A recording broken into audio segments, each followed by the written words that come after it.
Shalom, selamat pagi Bapak Ibu Saudara. Pagi hari ini kembali lagi kita membaca dan merenungkan firman Tuhan. Dan marilah kita berdoa. Terima kasih Tuhan buat pagi hari ini kami boleh bangun dari tidur. Kami masih bisa bernafas, kami percaya itu mujizat Tuhan yang selalu kami rasakan tiap-tiap hari. Pagi hari ini Tuhan, sebelum kami memulai berbagai aktivitas, kegiatan ataupun pelayanan kami mau membaca merenungkan firman-Mu. Biarlah firman-Mu memberi kekuatan bagi setiap kami.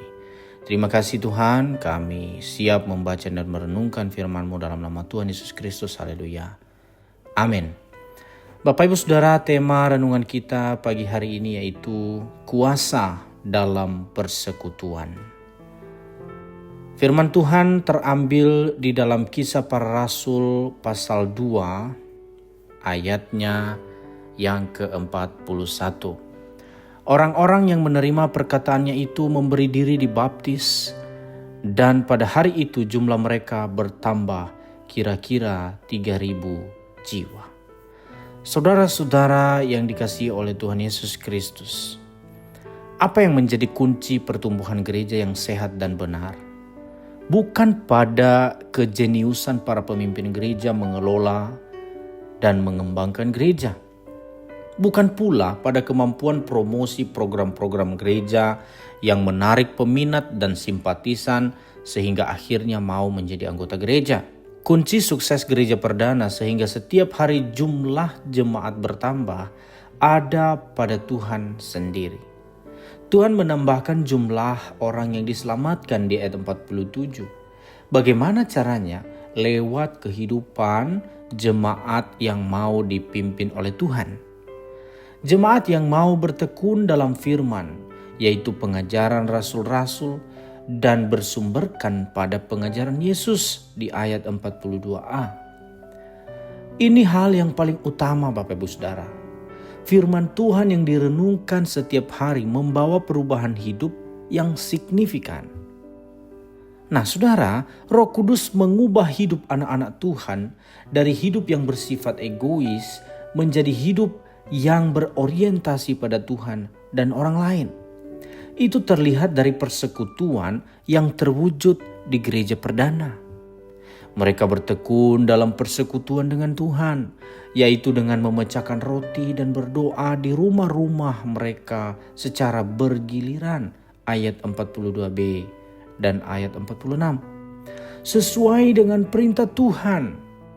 Itu ada di dalam Lukas 22 ayat 19. Juga dalam bait Allah sebagai wujud ibadah mereka. Persekutuan dengan saudara-saudara seiman juga terwujud dengan sangat indah pada saat itu. Setiap orang memandang saudaranya dengan kasih dan perhatian yang tulus. Setiap orang saling mendahului dan memperhatikan kebutuhan orang lain.